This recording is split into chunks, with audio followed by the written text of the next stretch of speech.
So I just thought I'd do a quick video about the Electoral College, which finished its voting today.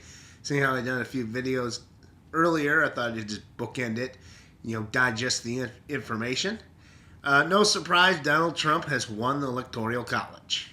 I mean, we already went through the actual election a month back, and we knew how many Electoral College votes we could expect from him. But with this year, it seemed like there was a second effort, almost a second election with Electoral College. There were the protests, and there were the petitions, and there were the celebrities speaking out, trying to get these Electoral College electors to elect someone else. And it didn't work.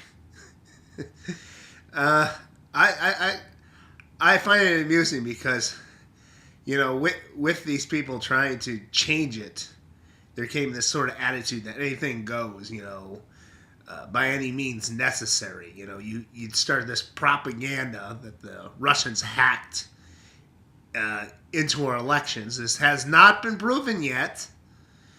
And then, the president wants to come out and say they tried to influence it, which I don't think is necessarily the same thing. And my attitude on that is, well, what goes around comes around, because our country's been doing it to other countries for years. And like I said, I thought the timing was suspicious. And then you've got people trying to censor news stories on Facebook and Twitter and all that, followed by these Unite for America, their little campaign that got out, trying to butter up these electoral college voters and say, hey, it's meant to stop someone like Donald Trump from being elected. And the news media is just kind of nodding their head to it, picking up the same mantra. Yeah, that's what the Electoral College is for, to make sure like someone Donald Trump can't be elected. And it's the same thing with the Russian hack. Yep, they hacked us. That's the only way.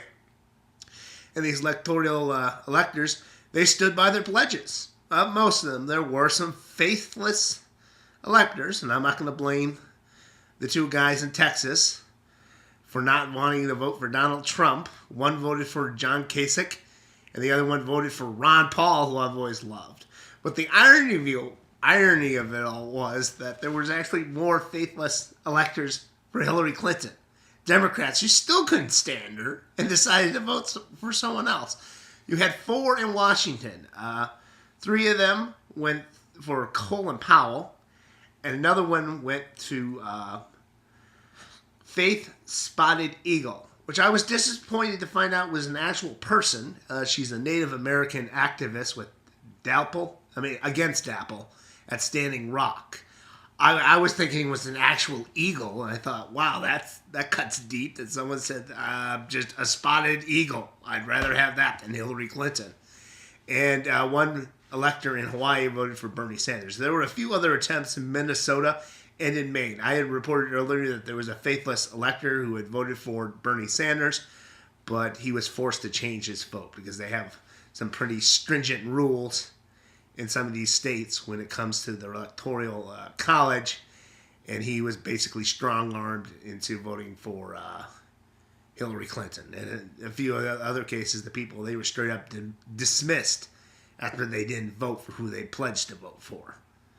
So that's, like I said, with this election and this second election that came about with the Electoral College, like I said, people trying to persuade them, I think now there's going to be a big push for either reforming the Electoral College or just straight up getting rid of it.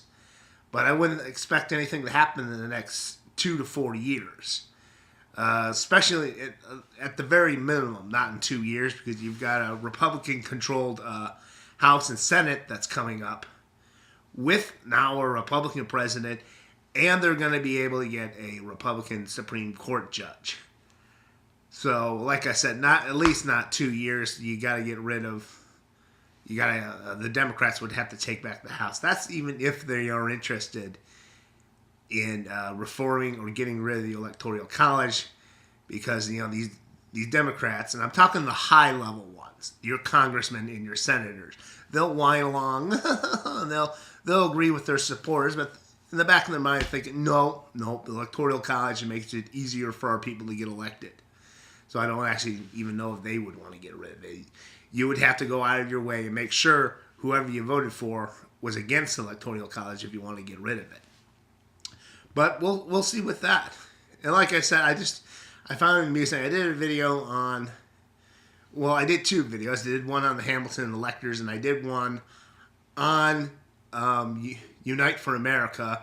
And my attitude was, fuck them both. They want to have this standard where the Electoral College is better than the rest of us, and they can make whatever decisions they want because, they're the elite. But the Electoral College electors said, fuck you. That's not why we chose this profession. This is not why we did this. And like I said, it was interesting to watch them actually do it. I mean, to me, the Electoral College has always been this sort of shadow council, but you actually see the actual people on C-SPAN, and it's an interesting process.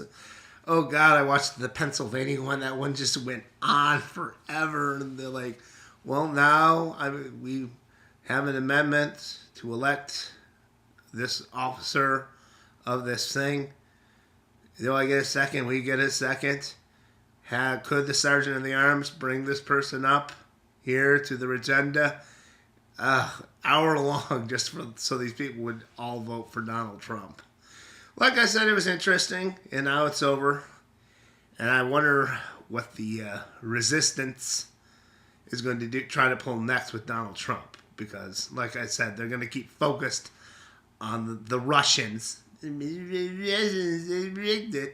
So I don't think this is even over yet.